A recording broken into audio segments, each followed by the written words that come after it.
Bonsoir coach. Bonsoir. Vous vouliez finir par une victoire, c'est fait. Est-ce que vous avez le sentiment du devoir accompli? Oui, je trouve qu'on a vraiment fait des playdowns qui sont très intéressants. Personne n'est cher de notre peau au démarrage. Malheureusement, on a eu la malchance de tomber sur l'équipe de Vinales au complet. On a été les seuls à les jouer et c'est vrai que sur ce premier match-là, je pense qu'on aurait pu mieux démarrer si on avait joué l'équipe qu'ils avaient après. Après, je tiens à souligner qu'ils ont joué le jeu jusqu'au bout. Ils ont encore gagné ce soir et ça, c'est tout à leur honneur.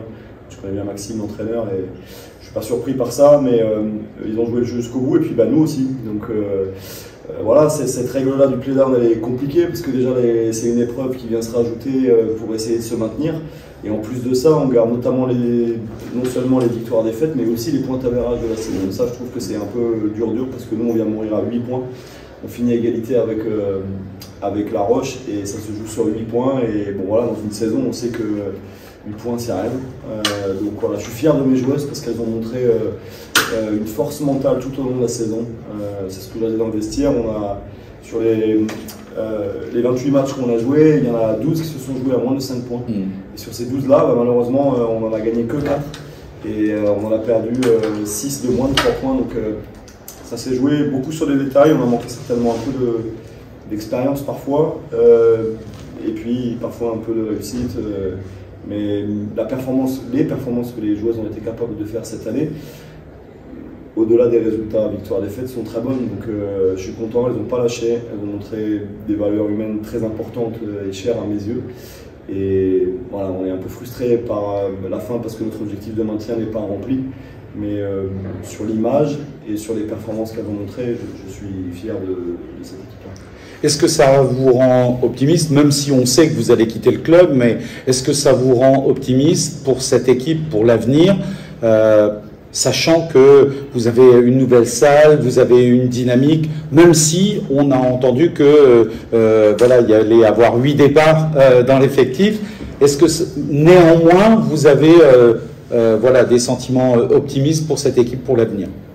Je ne peux pas présager de l'avenir. On avait fait un pari très osé en partant avec 9 joueuses sur 11 qui découvraient la division et 10 sur 11 qui venaient de la Ligue 2. Et ce pari-là, on a été à ça de le réussir. Vraiment, il n'a manqué rien avec une vraie force collective. J'ai tout entendu, ton équipe n'est pas assez forte, il te faut une meilleure joueuse à ce poste-là, une meilleure joueuse à ce poste-là, tout ça va se jouer en play-down, etc., etc. Bon, on avait une stratégie où, notamment à domicile, dans notre salle au Colisée, où on voulait challenger tout le monde. C'est exactement ce qu'on a réussi à faire, à part Villeneuve d'Ascq. Mais toutes les autres équipes, Bourges, Basketland, Charnay, Charleville-Mézières, tout ça, on a été capable de les challenger. On n'a pas su gagner les matchs qu'il fallait en championnat par rapport à nos adversaires directs. Je pense à Landerneau, La Roche en particulier. Ce qu'on a su faire après en play-down. Donc on a progressé, on a beaucoup appris. Je ne sais pas si je suis optimiste pour la suite, parce que comme je l'ai dit, c'est compliqué de parler de ça parce que je ne ferai plus partie de cette aventure. Ce que je sais, c'est que sur les 11 ans que j'ai passé au club avec l'équipe professionnelle, j'ai vu le club grandir. On a réussi à créer un engouement sans précédent dans la ville de Chartres. Ce qu'on a vécu l'année dernière, c'était extraordinaire avec l'arrivée au Colisée. C'était quand même pas simple de passer d'une salle de 1002 à une salle de 4005. Qu'on a réussi à remplir, sold out le dernier match. Et surtout, on a réussi à faire tout ça en restant fidèle à des valeurs qui me sont très chères, qui sont le respect, l'engagement, le travail, la persévérance, et puis travailler dans un climat de confiance. Donc je suis fier qu'on ait réussi à faire ça de cette manière-là. Et après, voilà, je souhaite bonne continuation au club, et puis on verra si... Où les aventures vont les amener par la suite. Je sais qu'ils ont des ambitions pour pouvoir aller encore plus haut et on verra comment ça va se passer par la suite. Moi, je vais prendre un peu de repos d'abord. Wally, bonsoir. Une dernière manche pour rien, pour du beurre, mais où vous n'aviez pas les armes pour lutter. Ouais, pour du beurre, je sais pas, je pense qu'il y avait le public à quand même honorer ce soir, une belle fête à faire et puis célébrer les partantes. Maintenant, on n'a pas eu les ressources, je pense, physiques sur la longueur du match.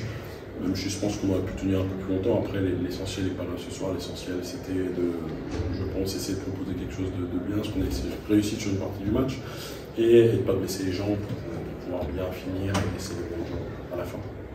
Vous avez tenu la rampe pendant une quinzaine de minutes, et puis cette équipe de Chartres là, ben, vous l'aviez annoncé hein, en avant-match, c'est une équipe qui aurait certainement mérité de rester en Ligue féminine.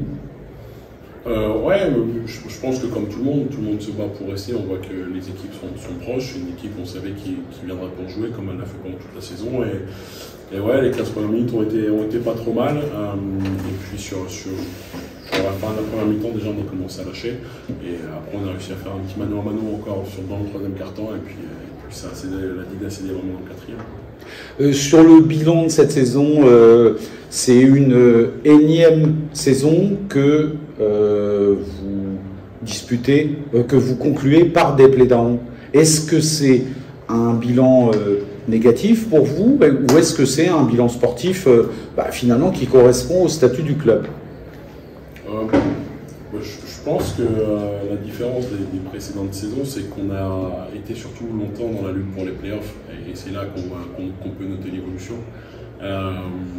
Après, le statut, oui, si on regarde les finances, forcément on peut dire ça, mais je pense que les finances ne veulent pas tout dire dans le sport et c'est ça qui est important quand on retarde qui est en finale du championnat ou Charnay qui finit troisième, ça veut bien dire que les finances ne veulent pas tout dire. Donc non, je pense que comparé aux saisons d'avant, cette année, là on a évolué, c'est qu'on était dans la lutte aux playoffs beaucoup plus longtemps dans la saison. Après, elle a été marquée notre saison par notre irrégularité dans les matchs. Ce qui nous fait perdre des matchs précieux, notamment à domicile, mais je pense qu'il y a quand même une évolution par rapport aux saisons précédentes, notamment sur le bilan au début des playdowns. Un dernier point, vous allez avoir 7 départs, ça veut dire 7 arrivées. Est-ce que ça ne va pas encore jouer contre la constance et cette intensité que vous cherchez sur 40 minutes et que vous n'arrivez pas à obtenir? Non, je pense que quand on regarde ce qui se passe dans le championnat de France à cette saison, pour la saison prochaine, on voit que ça bouge de partout. En fait, c'est un effet domino. Un club qui bouge beaucoup, ça amène les autres à beaucoup bouger. On se rend compte qu'il y a beaucoup de clubs où il y a 7-8 départs cette année. Et nous, on en fait partie parce que c'est un écosystème assez petit et comme je dis, il y a un effet domino de l'un à l'autre. Après, je ne pense pas que le fait de changer beaucoup, ça va peser forcément sur le terrain l'année prochaine. J'ai pour preuve Angers cette année qui a conservé qu'une ou deux joueuses et qui a fait un super début de saison. Donc je pense que les contextes sont différents et qu'il faudra juste être prêt au moment où commencera la saison 1er octobre.